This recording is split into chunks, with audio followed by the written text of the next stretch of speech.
ምንድነው ችግር እየፈጠረ ያለው? ቂመኝነት። ቂም አትያዙ፣ ይቅር በሉ። በደላላው ይቅር በሉ። ታከሙ። በእግዚአብሔር ፊት ጊዜ ውሰዱ፣ ጸልዩ። እናንተ ምሕረት ተቀብላችሁ ነው የምትሰጡት። ምሕረት የእናንተን አይደለም የጌታችሁን። አታታላት። ንስሐ ግባና ተመለስ። ስላልተያዝክ አምልጣህ አይደለም። እግዚአብሔር እድል ሰጥቶ አይቷል። የትም ጉድጓድ የማይተው ነገሮችን አትተው። አለመግባባቶቻችንን የሚያመጧቸው ነገሮች እነዚህ በጣም ሲምፕል አድርገን የምናስባቸው እንደ ቀላል ነገር ምናያቸው በውሃ ቀጠነ የሚጨቃጨቅ አባት ከሆነ ያሳደገ አንተ እሱ ሰውዬ ነው የምትደግመው። ከውጪ ሲገባ እየተራገመ መግባት የለመደ ሰው አባቱ እንደዛ እየተራገመ እየጮኸ እየተሳደበ ሚስቱን እያዋረደ እየተናገረ እየጮኸ የሚገባ አባት ያሳደገው ልጅ እሱኑ ነው መጥቶ የሚደግመው። እንደሱ ይመስለዋል። ባል መሆን ማለት እንደሱ ይመስለዋል። መልእክት ርዕስ አለመግባባት፣ ዋና የሚባሉ ያለመግባባት አሁን ከተማችን ላይ በየቤቱ አሁን እኔ የማየው ማክሰኞም ትናንት ውዬበታለሁ። የባልና ሚስት አለመግባባት በጣም አለ። የባልና ሚስት አለመግባባት፣ የልጆች አለመግባባት፣ የጓደኛ ማቾች አለመግባባት፣ አብሮ አንድ ጠረጴዛ ላይ ቁጭ ብሎ አለመግባባት። አይታያችሁም? እኔ ያልበላችሁን ላክ አይደለም እዚህ ቆምኩት። በደንብ የሚሰሙ እዚህም እዛ የሚሰሙ ሰዎች ይስሙ። በጣም ከፍተኛ ችግር አለ። ለ3 ደቂቃ ቆሞ ሰው ተጣልቶ ይለያየ። ለቅጽበት መኪና ዜብራ ላይ የሆነ ሰው ይገባል፣ ቆሞ ተጣልቶ ይለያየ። የማይተዋወቅ ሰው ድጋሚ እኮ ሰው የሆነ ተጣልቶ ይለያየ። ከፍተኛ የሆነ አለመግባባት አለ። አገልጋይ ከአገልጋይ ጋር ያለመግባባት አለ። አባትና እናት አለመግባባት አለ። ልጆች መካከል አለመግባባት አለ። ባልና ሚስት መካከል፣ እጮኛ ማቾች መካከል አለመግባባት አለ። በመንግስትና በህዝብ መካከል አለመግባባት አለ። እውነት ውሸት? በገቢዎችና በነጋዴ መካከል አለመግባባት አለ አይደለ? በጉምሩክ ሰራተኛና በጫኑ ሰዎች በጣም ከፍተኛ የሆነ አለመግባባት። ተነጋግሮ ሰው አማርኛ እየተነጋገሩ እየሰማችሁ ያያችኋቸው አይግባቡ። ምንድነው ይሄ ችግር? አለመግባባት ምንድነው? መንፈስ ነው ወይ ተረጨብን? ለምንድነው በአማርኛ ልዬ ያወራልኝ ለምንድነው ያልገባኝ? በአማርኛ አውርቶልኝ በአማርኛ አውርቼለ ለምንድነው ያልገባው? ለምንድነው መግባባት ያቃተን? ወንድማማቾች መግባባት ለምን አቃታቸው? ባልና ሚስት ተነጋግረው መግባባት ለምን አቃታቸው? እንደ ቀልድ ትንሽ ነገር መነጋገር ይጀምራሉ። ደመቅመቅ እያለ ይመጣና በቃ ደንበኛ የማይጠብሪ ጦርነት ሆነ ቁጭ ይላል። ምንድነው ችግራችን? ያለ መግባባት ችግር የዛሬ ቁጭ ብለን ቴብል ላይ የምንፈጥረው ችግር አይደለም። ይገርማችኋል። እኔ ቤተሰብና ቤተሰብ ተኮር ነው አርቦ የምናወራው፣ ስለዛው ነው ማወራው። ስለዚህ ያለ መግባባቶቻችን ዛሬ ብዙ ትዳሮች ላይ ያሉ አለ መግባባቶች ችግራቸው ምንጫቸው ታችን ያለው አሁን ብዙዎቻችን ዛሬ ይመስለናል። አንዳንድ ሐኪም የሆነ ችግርን ይመረምርና ይጠይቃል። በልጅነት ወድቀህ ነበር ወይ ብሎ ይጠይቃል። ምን ማለት ፈልገ ነው ዶክተር ብትለው ኖ ይሄ ችግር የቆየ ችግር ነው፣ አድጎ ነው። በልጅነት እንዲሆነ ነበር ወይ የመታ ነበር? ጭንቅላትን የነካው ነገር አለ ወይ? ማሰብ ሲያቀትህ፣ ሲዛባብህ፣ ሲዘበራረቅብህ፣ መግባባት ሲያቀትህ፣ ከሰዎች ጋር የሆነ ነገር ሲፈጠር፣ የሆነ ነገር መዝለል ስትጀምር፣ የሆነ ነገር የነጠርክ መሄድ ስትጀምር፣ ጭንቅላት ሲያሳልፍ ትጠየቃለህ። ፍልጥ ነገር አግኝተዋለሁ ጭንቅላት ተብሎ። ምክንያቱም የዛሬ ችግር አይደለም። አብዛኛው ችግር የዛሬ ችግር አይደለም። ስለዚህ አለመግባባቶች የሚፈጠሩት ከየት ነው? እንዴት ነው የሚመጡት? ለምንድን ነው የሚመጡት? የተወሰኑትን ፖይንቶች ነገርና የተወሰኑ መፍትሄዎች ያስቀምጣሉ። ያለመግባባት የመጀመሪያው ችግር የቀድሞ ወላጆቻችን መካከል ያየነው ጠብ ካለ፣ ግጭት፣ ዝም ብሎ የሚነታረኩ ሰዎች ከሆነ ያሳደጓችሁ እሱ ሊሆን ይችላል። በትንሽ በትልቁ የሚጋጩ ያዩትን ከልጅነት ጀምሮ ባልመሆን ማለት መጨቃጨቅ የሚመስለው ሰው አለ።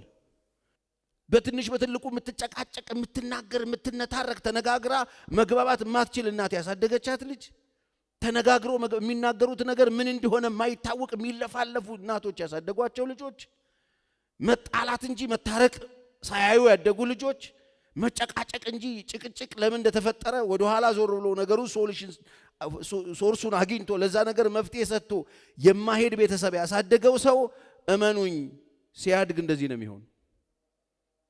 በእንደዚህ አይነት ፋሚሊ ውስጥ ያደጉ ሰዎች ይሄ ችግር ሰለባ ይሆናል።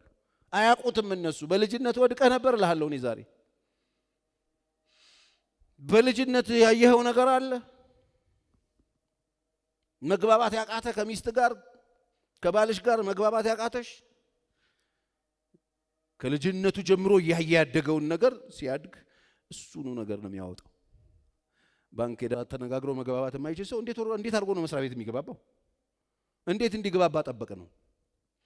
አሁን ያለው ትልቁ ረብሻይ ነው። ከራሱ ጋር የተጣላ ሰውዬ አገባ፣ ከሚስቱ ጋር አይገባባም። መስሪያ ቤት ደግሞ ተምሮ ይመረቃል፣ ችግር የለበትም። ያዘውን ወረቀት ያዩና ያስገቡታል፣ አለቃ ያደርጉታል። የማይግባባ አሰሪ ይሆናል። የማይግባቡ ሰራተኞች አስተዳዳሪ ይሆናል። የማይግባባ ማህበረሰብ ያገለግላል። አለቀ። የእብድ ሀገር ሆኖ ቁጭ ይላል። ከባባዱ ሰዓት ላይ አለመረዳትና አለመርዳት፣ ያሉበትን ህመም አለመረዳትም አለመርዳት፣ እሱ አንዱ የጠብ ምክንያት ይሆናል። ግጭቶችን የሚያመጣቸው ነገሮች ዋና ዋና የሚባሉት መንስኤዎች አንዳንዶቹ በቃ በዛ ሰዓት ላይ በጣም ፋውል የሰራ ወንድ በምንም የማያስተካክለው በሽታ አለ። ቁጭ ብሎ ካላሳከመ ይሄን ጉዳይ ኖረዋል፣ ዝም ብለው ኖረዋል። ግን ይሄንን መርሳት አልቻልኩም። ቸርዬ እዛ ሰዓት ላይ ብቻዬን ነው የለቀቀኝ። አሞኝ እንደዛ ሽንጧ ፈሶኝ ስልክ ይዞ እሱ ሌላ ጉዳይ ውስጥ ነበር። ስነግረው ችግር የለም እመጣለሁ አለኝ። ከዛ እንደምንም ነድቼ ሆስፒታል ደረስኩ። ከዛ በኋላ ከ5 ሰዓት በኋላ መጣ ይላል። ሙሉ ዛውላ ቁሌት ከእናቷ ቤት ይዛ ትመጣለች። ወጣ ትሰራም ቤት። አንዱ ችግር እኔ የሌለ ነገር አይደለም ማወራው፣ ይሄ ያለ ነገር ነው። ግጭት ጌት ይመጣል፣ አለመግባባት ጌት በቃ ከዚህ ነው ይመጣው። ወጥሽን ስሪ ቤት ግቢና ምን ይዘፈዝፍሻል እናትሽ ቤት? እንጃ እውነትም እንጃ ተገኘ። የምሬን እኮ ነው። አንዱ ግጭት ይሄ ነው። አቴንሽን በሙሉ ወደ ቤተሰብ፣ ወደ እህት፣ ወደ ወንድም፣ ወደ ልጅ። ባልስ በቃ ትልቅ ሰው አይደል እንደሱ በቃ አንዱ ችግር ነው። ቂም አትያዙ። ቆይ ክርስቲያኖች ናችሁ የምትሰሙኝ ሰዎች፣ ክርስቲያኖች ናችሁ እዚህ ምዛም ክርስቲያኖች ከሆናችሁ ወንጌል የምታምኑ ከሆነ ቂመኛ ከሆናችሁ ምሕረት የማታደርጉ ከሆነ ምሕረት አይሰጣችሁም ከሰማይ። ማን ያስተማራችሁ? ሂድና ሐዋርያትን ጸሎት ሂድና አንብብ። ሌላ ነገር አላዝልህም። የሐዋርያትን ጸሎት አንብብ። የበደሉንን ይቅር እንደምንል ነው በደላችን ይቅር በለን። አለበለዚያስ እኛ የበደሉንን ይቅር ካላልን ይቅር አትበለን ነው እኮ ቁልፉ። ይቅርታ ማድረግ አለባችሁ። ቤታችሁ እንዲታደስ ከፈለጋችሁ ምሕረት ማድረግ አለባችሁ። ቂመኛ መሆን አይቻልም በፍጹም። በጣም ብዙ ሚስቶች ቂመኞች ሆነው ቁጭ ብለዋል። ብዙ ባሎች እንዲህ በላይ ላይ እኮ ነው ባላገኘው ሞባይሉን ድንገት ፎቶ ላነሳ እኮ ተቀብየው ነው እንዲህ ስል ትሪው ብሎ ቴክስቱ ሲገባ ያየሁት በእኔ ላይ እኔ እኮ እንዲህ እንዳይመስላለች አንድ ዛሬ ስትነግረኝ ዝብቂ ሁኔታ ነገር አለሙ ስላላማረኝ ስልክ አጠመድኩኝና ሪከርድ ላይ አድርጌ መኪና ውስጥ አረኩለት። ከዛስ ጥቂቶ እኔ እኮ እሷን አልወዳትም፣ እኔ ምን ቀን እሷ ውስጥ እንደገባሁ አንቺን ነው የምወድሽ እያለ ሌላ ሴት ሲሰማው። አንዳንድ ዝርክርክ ሰው አለ። የተቀበልነውን ምሕረት ነው የምንሰጠው። ስንት ጊዜ ነው ምሕረት የማደርገው? ሂድና ጠይቀው። ጴጥሮስ ጠይቋል ይህን ጥያቄ፣ ጥሩ መልስ አስገኝቶልናል። ወንድም የሚበድለኝ ስንት ጊዜ ነው ይቅርታ የምጠይቀዋል? 7 ጊዜ ነው አለ። ቆጠረና 6 የበደለው ሰው ያለ ይመስላል። አይ አይደለም፣ 7 ጊዜ 7 ስንት ማለት ነው?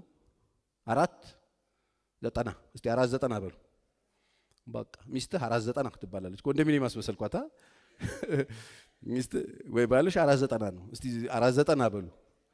ቤት አጠገባችሁ ያለው ባላችሁ ወይ ሚስታችሁ 490 ነው። ዝም ብላችሁ 490 ጊዜ በቀን ውስጥ መበደል አለበት። 490 ጊዜ ይበድላችሁ 490 ጊዜ ምን በሉት ነው የሚለው?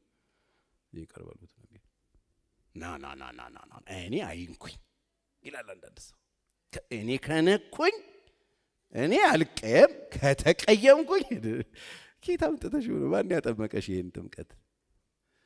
ክርስቲያን ከሆንክ እንደዚህ እኔ አይንኩኝ እኔ አልቀየም ምናምን የሚባል የለም።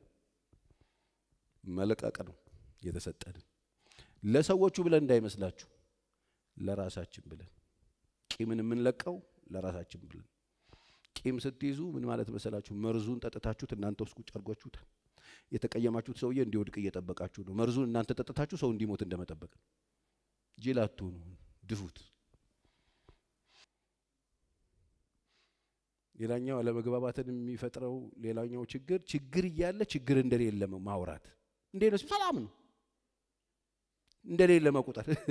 አማኝ የለም በልባክ ካደው። ያኮረፈ ሚስት ቤት እያለ ሰላም ነው። አቤት ፈገግቷ! ችግር እያለ ችግር እንደሌለ መቁጠር፣ ያለ መግባባት ችግር አለ እኮ የለም። ምንም ችግር የለም። አንቺ ስታካብጂ፣ አንተ ስታካብድ፣ አረ ምን እንነጋገርበት ነገር አለ። እኔ ያዘንኩበት ነገር አዝም ብለሽ ነው።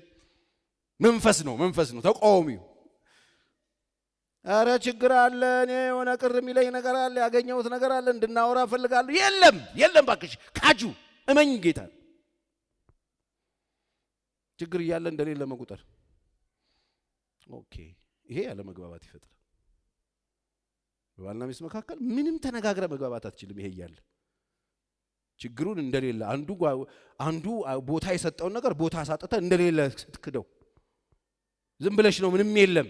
አረ አለ፣ እኔ የተሰማኝ ነገር አለ፣ ያየሁት ነገር አለ፣ ምንም የለም መካድ።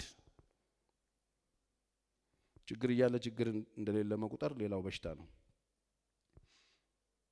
ሌላው ያለ መግባባት ትልቁ ደግሞ በሽታ ይሄ ብዙዎችን ወደ ፍቺ የሚያደርሰ ነው። ችግር በተፈጠረ ቁጥር ቶሎ ቤተሰብ ጋር ምናምን ሄዶ መዝረክረክ። ለዛ ቁጭ ብሎ መነጋገር የሚቻለው ነገር ዝርክርክ አድርጎ ለጓደኛ፣ ለቤተሰብ፣ ለቤተዘመድ ምናምን በአንድ ጊዜ ብሔራዊ ማድረግ ችግሩ። ጆሮ መስጠት፣ እድል መስጠት፣ ማድመጥ፣ አብሮ መሆን መፍትሄው። መግባባት የሚቀረፈው ከስራህም ከምንም ቀን አንስና ለትዳር ጓደኛ፣ ለትዳር ጓደኛሽ፣ ለትዳር አጋርሽ፣ ለትዳር አጋርህ፣ ለልጆች ጊዜ ስጥ። በቃ ሌላ የለም። ከነጥብ በል አንተ እየበረርክ አንተን ቤት የሚያስተካክል ጸሎት የለም። ከሀገር ውጭ ቁጭ ብለህ በምንም መንገድ ቢጸለይልህ፣ በሌሊት ቢጸለይልህ፣ በቀን ቢጸለይልህ፣ በአማርኛ ቢጸለይልህ፣ በልሳን ቢጸለይልህ፣ በእንግሊዘኛ ቢጸለይልህ አትፈወስ። ግጭቶች ሶልቭ እንዲሆኑ ከፈለክ ይቅርታ አድርግ፣ ይቅርታ ተቀበል፣ ጊዜ ስጥ። ለሚስትህ፣ ለልጆች፣ ለባልሽ፣ ለልጆች የምትፈልጊ ከሆነ ታይም ስጡ። ቅድሚያ መስጠት ለነሱ። ይሄ የሚተው አይደለም። ታድሶ ከፈለጋችሁ በኑሯችሁ ላይ በቃ ሌላ ከነጥብ የለም። የትም ጉድጓድ ብትገቡ፣ ምንም አይነት ጸጋ አገልግሎት ውስጥ ገብታችሁ ብትገለገሉ አትፈወሱ። እግዚአብሔር የሰጣችሁን ቤትና ልጆቻችሁን እንደገና ቴክ ኬር አድርጉ። ጆሮ እስቲ ቼክ አድርጉ። መቼ ነው ልጆቼን ያቀፍከው? መቼ ነው ልጆቼን ያጠብከው? መቼ ነው ልጆችሽ ካንቺ ጋር የተላፉት? መቼ ነው ያቀፍሻቸው? መቼ ነው ላሽ ላይ ሸኑት? መቼ ነው የተኙት አንቺ ላይ? መቼ ነው ጸጉራቸውን የደባበስሽው? መቼ ነው ሹሩባ ይሰራሻት? ትንሿን መቼ ነው ያቀፍሻት? አንቺ በጣም ቢዝነስማን ሆነሽ በቃ ከዛ ሰራተኛ መቅጠር ስለቻልሽ አንቺ ብን እያልሽ ነው አይደል? ከዛ ቤት እየፈለግሽ ነው። እስቲ ቼክ አድርጊ። መቼ ነው ይሄን ያደረጋችሁት? አሁን በሌለ ነገር ሌላ ነገር ብናወራ፣ እኔ አሁን ሌላ ነገር አውራ ብትለኝ አልችልም። ጉራ ነው የሚሆነው፣ ውሸት። እውነቱ እዚህ ጋር ተዘፍዝፎ ቁጭ ብሎ ቀንና ሌሊት ህፃናትና እናቶች እየመጡ እያለቀሱ ዝም ብሎ የሌለ ወሬ ማውራት ፌር አይደለም። እንደ ክርስቲያን ወደ ቀልባችሁ ተመለሱ። አለበለዚያ አይቆምም። ጌታ ሆይ አትበሉኝ አለ። ማርቆስም ላይ ማቴዎስም ላይ ይሄ ሐሳብ አለ። ማቴዎስ 7:24 ቁጥር ጀምሮ ጌታ ሆይ አትበሉኝ አለ። እኔ ጌታ እንዲለኝ የምፈልገው ቤቱን ሲሰራ አጥልቆ የቆፈረ በአለቱ ላይ የመሰረተን ሰው የሚመስለው ጌታ ማለት የሚችለው እሱ ነው አለ። ቤቱን አጥልቆ የቆፈረ በአለት ላይ መሰረቱን የጣለን ሰው ነው የሚመስለው አለ። ለምን? ማዕበል ይመጣል፣ ጎርፍ ይመጣል አለ። ሁለቱንም ነው። አሸዋም ላይ የተሰራ ቤት አለ፣ አየር ላይ አለትም ላይ የተመሰረተ ቤት አለ። ሁለቱም ቤቶች ናቸው።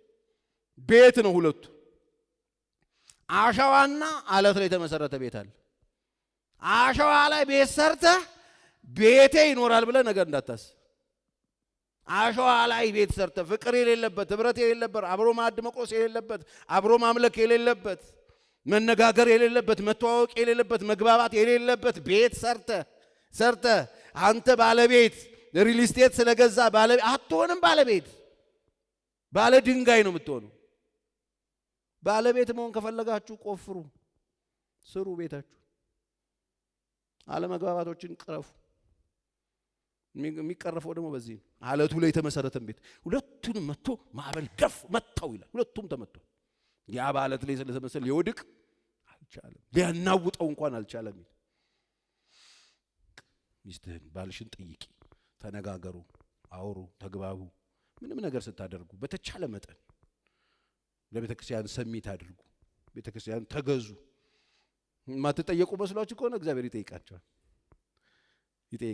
እግዚአብሔር ለእስራኤል ቤት ለይሁዳ ቤት እንደዛ ሲያዝረከርኩ ማአት ኃጢአት ሲሰሩ እናንተ ቁርባናችሁን አልቀበለውም አለ። በእናንተ መካከል መዝረክረክ አለ፣ እኔ ሰማይን ዘጋዋለሁ፣ ነቀዙን እሰድባችኋለሁ፣ ድራሻችሁን ነው ማጠፋው ያለበትን መጽሐፍ ሄዳችሁ ሚልኪያስ ላይ ስትመለከቱ ለምን እንደሆነ ሲነግራቸው ይሄንን ያለው በእርግማን የተረገማችሁ ትሆናላችኋል።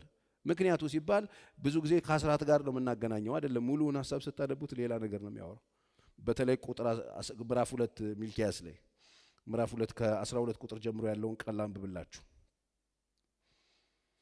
ይህን ከሚያደርጉ ሰው እግዚአብሔር የሚጠራውንና የሚመልሰውን ለሰራዊቱም ጌታ ለእግዚአብሔር ቁርባን የሚያቀርበውን ከያዕቆብ ድንኳን ይጠፋል።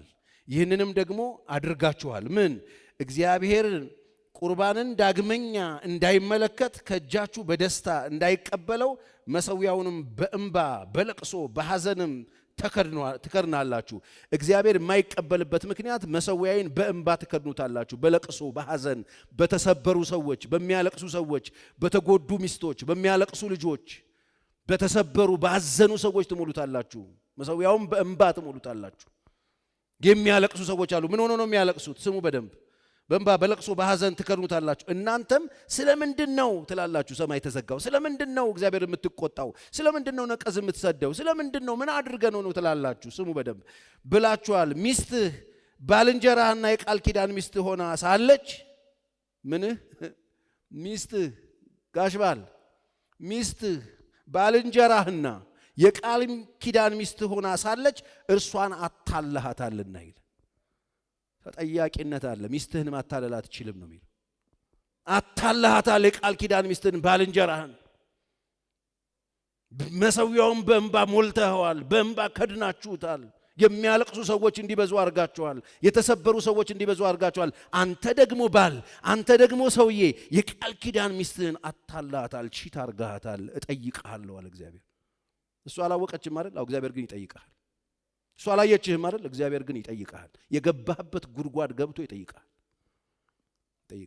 ያስለቀስካትን ይጠይቅሃል። የፈሰሰችውን እንባ ይጠይቅሃል።